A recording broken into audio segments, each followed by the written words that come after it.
Mohare is a pristine trail in the Annapurna region, and I was really fortunate to be there last year in the August of 2019, and I was there as a part of Nepal 8th Wonder team promoting the Mohare Danda Trek, as the project was partially sponsored by Community Homestay Network. We were promoting this Mohare Danda Trek because in the Annapurna region you might have already heard of popular treks such as the Annapurna Circuit Trek, the PoonHill GhorePani Trek, the Mardi Himal Trek. They are really popular treks. And that time we thought of promoting a lesser known trail in the region. So we went there, we documented our trek, and we published that last year itself in September. And recently I published my own version of that particular trek, a silent hiking film.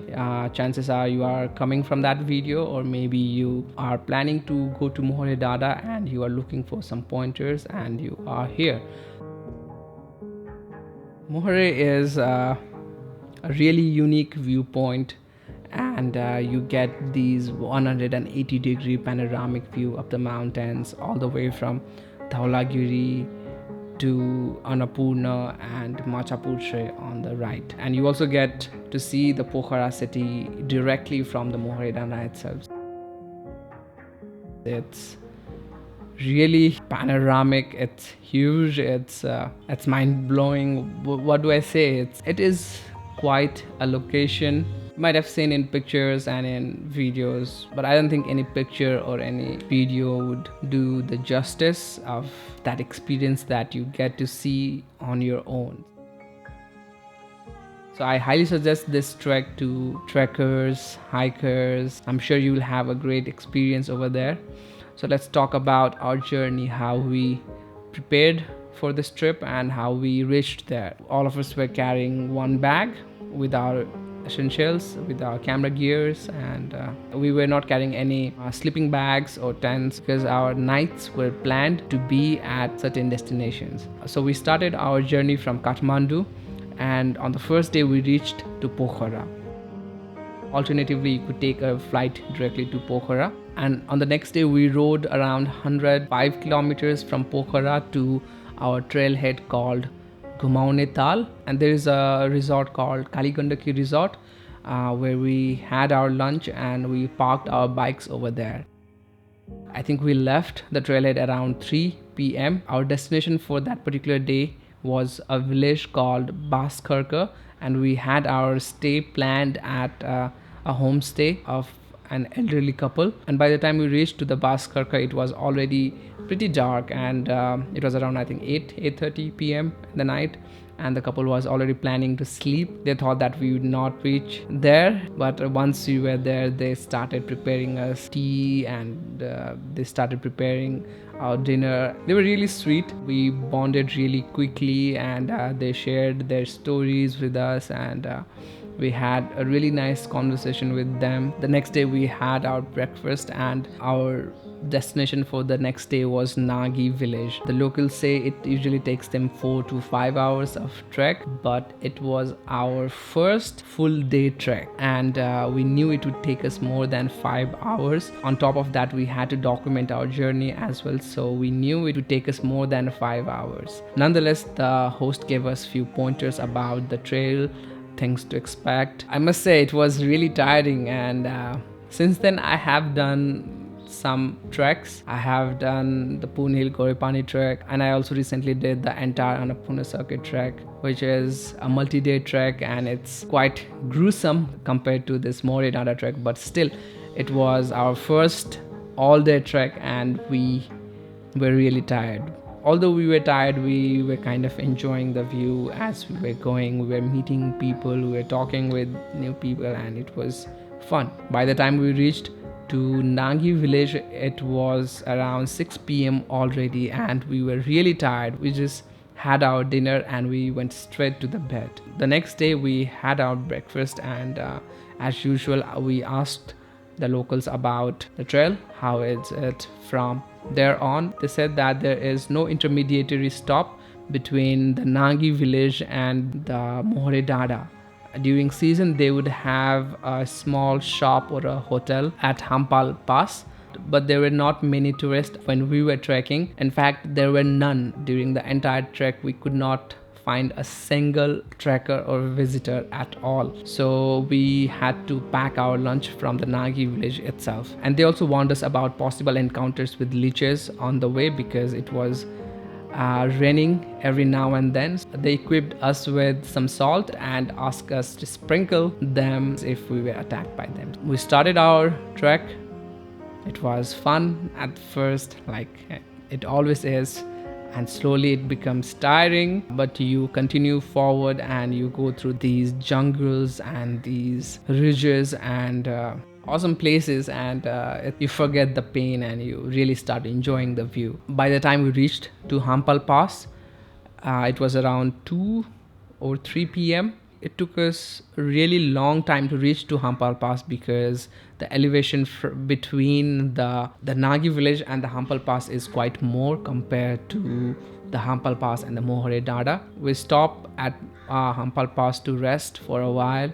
The place was really nice. The locals say that if the weather was clear, then we could have seen the valley or could have been really able to see far from that particular place as well, but we were surrounded by the cloud, the fog, and we could not see anything at all. And I think after resting for around half an hour, it started to pour rain, and so we packed our bags and we headed. The last bit that was between the Hampal Pass and the Mohare Danda was, God, it was really painful, it was really tiring, and there isn't much footage about that particular section of the trek because we're just focusing on doing the trek and reaching to our destination. We knew that if we did not make it to the Mohare Danda, we would be in a lot of trouble. So after crossing the Hampal Pass, we just kept hiking forward. We went through this crazy hill section from the Hampal Pass to the Mohare Danda.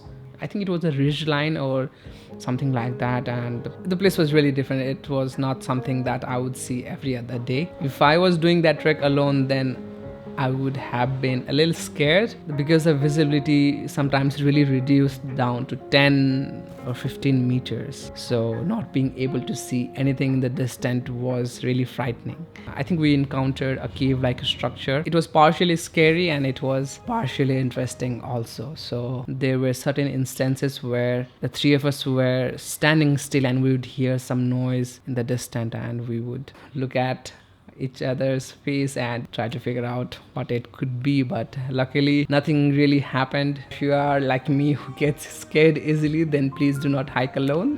Maybe have a partner or have few friends and everything should be okay. And I think it was finally 6 p.m. that we reached to the Mohare Danda. The visibility was still very low. We opened our shoes to see how many leeches were there.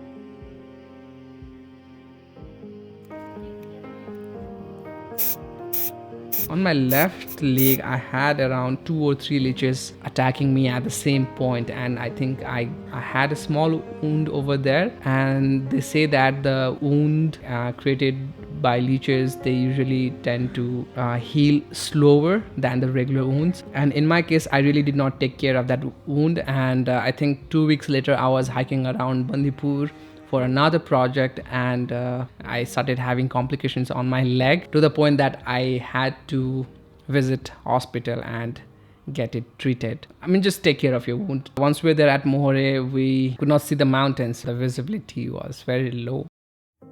We asked our host about the chances of being able to see the mountains because that was our primary focus of the documentary itself, to showcase the view that you could see from the Mohare. And she said that she herself hasn't been able to see the mountains for a couple of days, and initially we just had our plan to just stay for 1 day in the Mohare and we're supposed to return the day after. But if we were not able to see the mountains, then we would have probably extended our stay. Luckily, the next day in the afternoon, somewhere around 3 or 4 p.m., the weather started clearing up and we were able to see the mountains, and oh boy, it was just quite a view to see all those mountains from that place.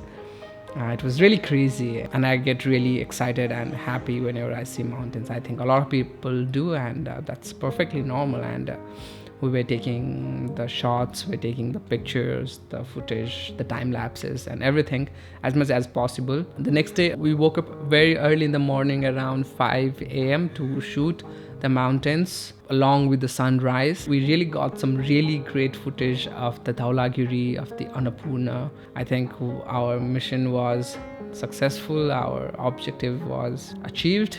We were able to capture the mountains, and we were actually planning to return back through Tikot, but somehow while returning back we were given the directions, but somehow we ended up on the same trail from which we came.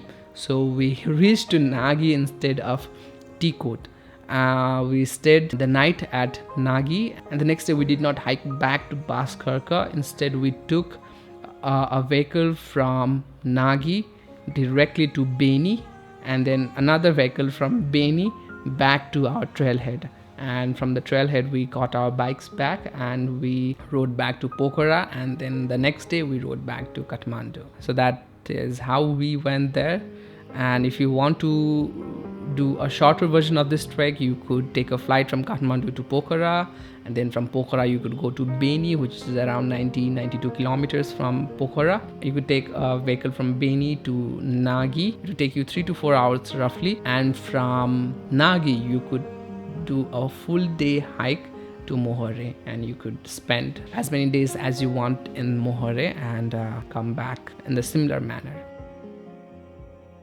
Talking about the expenses, I don't remember the details of the trek exactly, but you know, trekking and hiking in general are very cheap. You would spend somewhere between 500 to 1000 rupees per day. The rates would be slightly more for people of foreign nationals, and be aware that this particular region is in Annapurna conservation area. So anytime you would want to enter a conservation area, if you are a foreigner, you would need a trekking permit. But if you are a Nepalese, then you don't need any kind of permits. But I do suggest you to carry an ID just in case. And since August, I've been able to do 2 more treks in the Annapurna region, that is the PoonHill GhorePani trek, and recently in the February I did the entire Annapurna circuit trek, which is also absolutely beautiful in its own ways.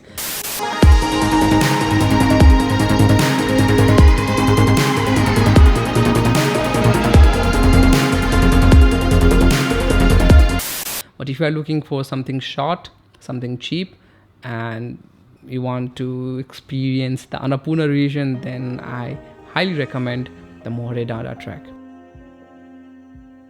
There is a good chance that I might have missed few key information in the video while speaking. So if you have any questions, feel free to ask in the comment section below. And if I did miss anything and I realize it later, I'll be adding them in the description below. So feel free to check out the description. And this is where I plug my own merch.